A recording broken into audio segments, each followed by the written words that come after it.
Yop yop tout le monde, c'est Claude for Life. Aujourd'hui, on va parler d'un procès qui s'est ouvert donc le 21 janvier, à l'heure où je fais la vidéo, donc hier, concernant le cyberharcèlement. Donc Ultia, qui depuis 3 ans se prend une vague de haine sur les réseaux pour pas grand chose, me semble-t-il, si on ne parle que de cette histoire-là.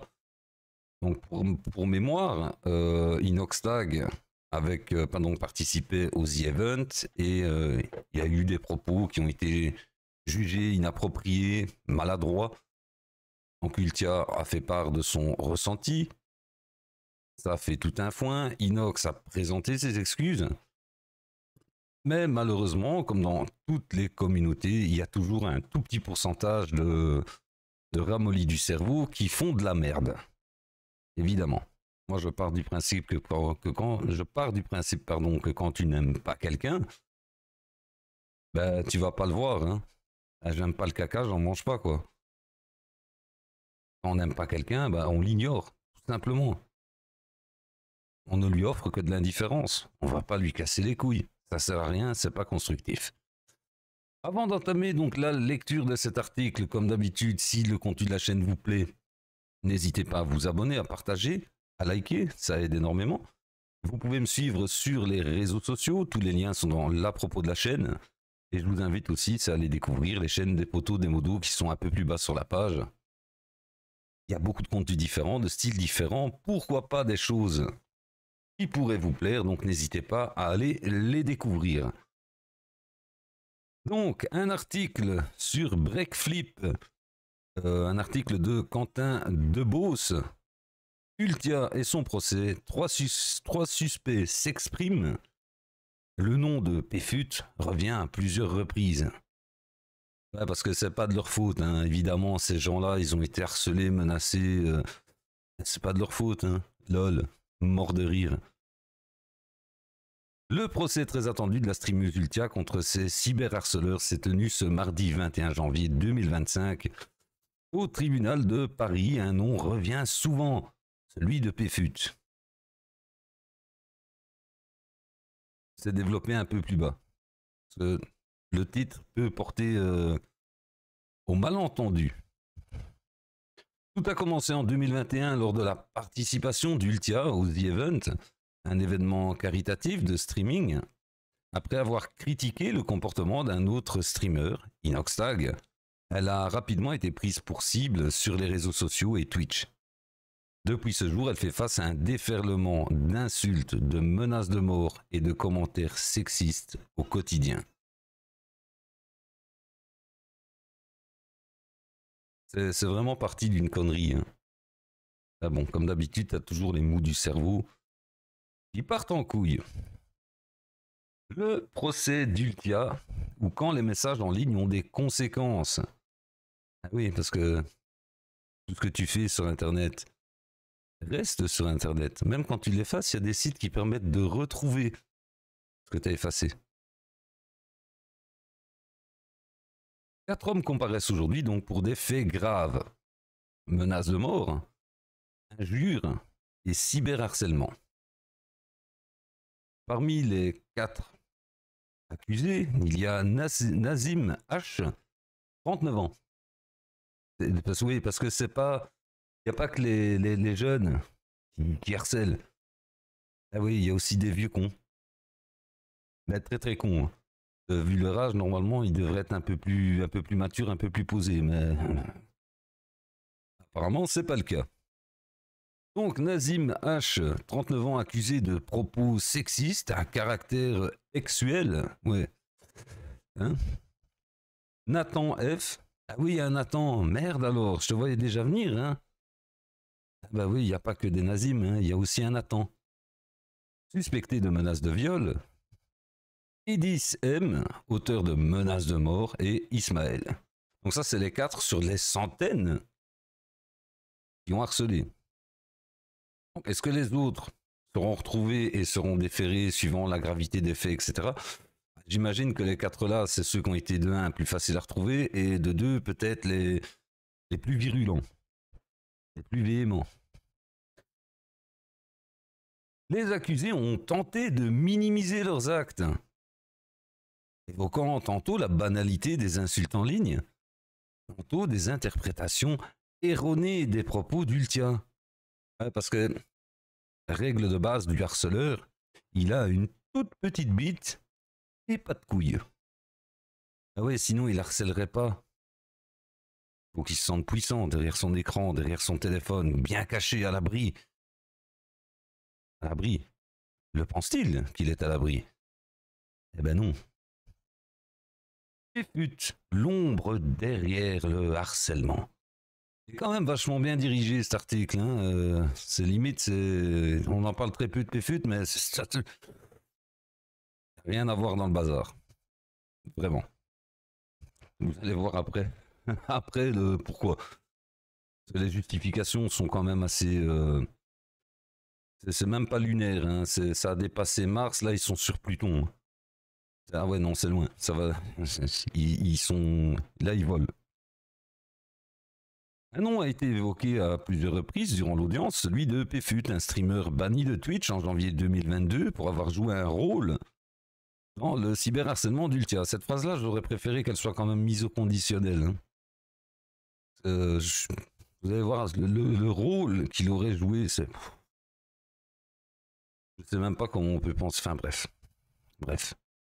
Ah bon, encore une fois, ils doivent se justifier parce que bon, ils ont des toutes petites bites et pas de couilles, donc c'est pas de leur faute, c'est de la faute à Pierre-Paul Jacques, évidemment. Bien qu'il soit aujourd'hui libre de streamer à nouveau, bah oui, parce que son ban n'a pas duré longtemps, vu que il n'y avait rien. Il n'y avait rien.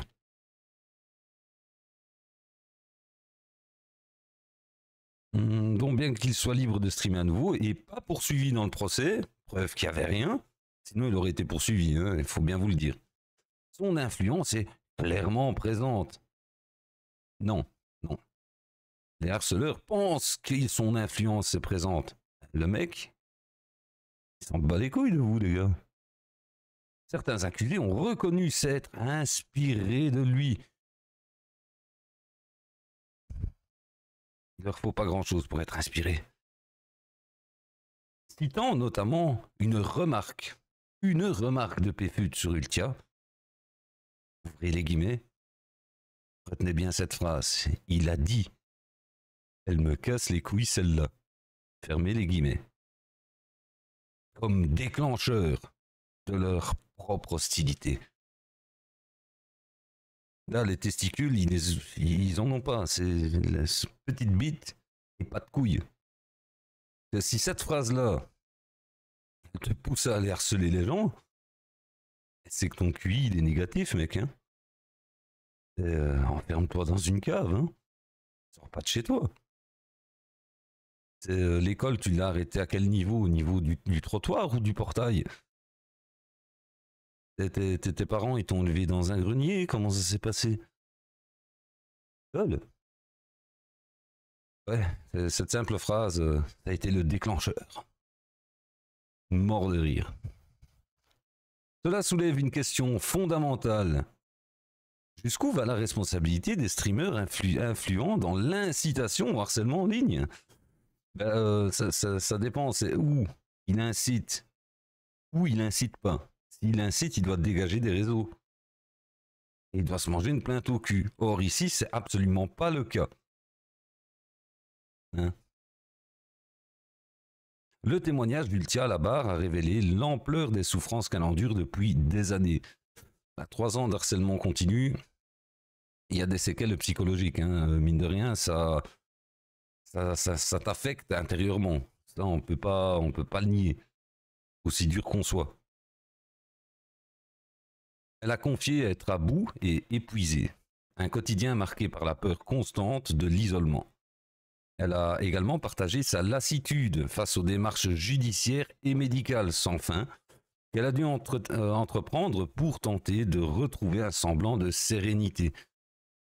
Oui, parce que pour que le harcèlement soit vraiment qualifié de harcèlement, en plus de toute la longueur des procédures judiciaires, ben, il y a des procédures médicales parce que ben, quand tu es harcelé et que ça te touche intérieurement, ben, tu dois te faire examiner psychiquement, donc par un psychologue, un psychiatre, un spécialiste en tout cas. Et quand tu vois que une visite chez un ophtalmo ou chez un dentiste, ça prend 6 mois, c'est un parcours du combattant, c'est un truc de fou. Hein. Elle a aussi été écartée de plusieurs grosses émissions de Twitch à cause de cette histoire. Pas que à cause de cette histoire. Mais ce milieu de streamers, gamers, influenceurs, c'est tellement tous des frères. À la moindre merde qui t'arrive, ah non, non, moi, il faut pas que tu m'éclabousses, allez, dégage. Hein. Non, va-t'en. Tous des frères, mort de rire. Par contre, en soutien par message, ouais, tu sais, moi je te soutiens à fond, mais non, je t'invite pas parce que. D'ailleurs, dans la team du lundi, je ne sais même pas si elle y va encore. Je ne sais pas. Un rapport presque complet fourni par l'utilisatrice Clara Durand sur X, donc je vous mettrai le lien également, et nous dévoile plus en profondeur ce qui s'est passé lors de ce procès. Ce procès revêt une importance capitale pour plusieurs raisons. Il met en lumière la réalité du cyberharcèlement dans le milieu du streaming, et là j'aurais rajouté surtout chez les femmes. Il soulève des questions cruciales sur la responsabilité des plateformes et des créateurs de contenu influents. Alors la responsabilité des plateformes, la majorité, presque toutes, ont des chartes comportementales, de contenu. Quand tu les enfreins, c'est banni. Surtout sur Twitch. Tu fais une connerie sur Twitch, tu as des modérateurs du site qui sont entre guillemets en roue libre et qui se baladent à gauche à droite. Le moindre pet de travers, ta chaîne, elle saute. Et souvent sans retour en arrière. Et alors, le troisième point, c'est qu'il montre que l'anonymat en ligne ne garantit pas l'impunité face à la justice. Eh ben non, Jean-Eudes, parce que même avec ton VPN, hein, qui te permet d'aller voir des films pas légaux en Europe, même avec ton VPN, il suffit d'un ordre d'un procureur pour que toutes tes données soient dévoilées. Ton VPN, il te couvre absolument rien du tout. Parce que quand tu achètes ton abonnement avec une carte bancaire, un compte, un nom, un prénom, une adresse, lol. Réfléchis à ça, copain. Le parquet a requis des peines de prison avec sursis. Ça, c'est pas normal. Pour moi, ça doit être des peines de prison fermes. Il faut arrêter avec le sursis. La tape sur les doigts et c'est pas gentil d'être méchant, ça marche pas. Donc, allant jusqu'à 2 ans, accompagné d'obligations de soins et de stages de sensibilisation. Moi, je pense qu'un stage d'éducation, un grand coup de latte dans la gueule, ça peut le faire aussi. Le délibéré est attendu pour le 12 février. Donc on suivra bien sûr l'affaire. Un verdict qui pourrait marquer un tournant dans la gestion du cyberharcèlement. Ouais, on avait dit la même chose pour l'affaire Marvel Fitness à l'Indecine. Il y a eu un procès en Belgique, un procès en France. En France, Marvel Fitness a été condamné. En Belgique, c'est Aline qui a été condamné. Aline en Belgique a été condamné beaucoup plus sévèrement que Marvel Fitness en France. Ouais. En Belgique, ça pique. Quand ça pique, parce que bon, c'est comme en France, hein, la longueur, le machin, c'est un bordel. L'important, c'est de ne pas lâcher, d'aller jusqu'au bout. Ce procès représente un jalon important dans la lutte contre le cyberharcèlement en ligne. Mais comme le redoute Ultia, la question reste en suspens. Que ça ne s'arrête jamais. Ah non, ça s'arrêtera pas. C'est juste que ouais, ils vont se ramasser une tape sur les doigts. On parle déjà de sursis. On verra les montants des amendes qui sont bien plus dissuasives que du sursis. Le sursis, les gens ils s'en battent les couilles. Ils s'en foutent. Le sursis, c'est une tape sur les doigts. Allez, va ranger ta chambre. Il faudrait voir si cette affaire aura un impact durable sur les comportements en ligne. Non. non, évidemment que non. Des cons, il y en a partout, il y en aura toujours et il y en a toujours eu. Le problème, c'est que j'ai l'impression que cette génération de cons, en 2025, est encore plus conne que la précédente. Mais bon, ça c'est une pensée personnelle. Et sur la manière dont les acteurs du streaming assumeront leurs responsabilités. Mais pourquoi il rajoute ça? Quelle responsabilité il doit assumer, Péfut? Parce qu'il a dit, oh, elle me casse les couilles. Donc il aurait déclenché... complètement con. Donc, à l'analyse de ça, on voit qu'on a attrapé 4 gugus. Hein? 4 débiles profonds. Qui ont des petites bites et pas de couilles. Parce que c'est pas de leur faute. Hein. Et puis c'est normal sur Internet. LOL. Enfin, bref. Bref. Donc j'espère que cette vidéo vous aura intéressé. Bien sûr, je vous mets tous les liens dans la description. N'hésitez pas aussi de votre côté à aller vous renseigner. Si vous voulez en débattre dans les commentaires, faites-le. Soyez corrects. Respectez les autres aussi. C'est important. Et du coup, on va rester là. Et comme d'habitude, avant de clôturer, si le contenu de la chaîne vous plaît, n'hésitez pas à vous abonner, à poser un pouce, à partager. Ça aide beaucoup. À me suivre sur les réseaux. Et bien sûr, allez voir les chaînes des potos et des modos. Je vous souhaite une bonne journée, une bonne soirée. Prenez soin de vous. Et je vous dis à ciao ciao tout le monde.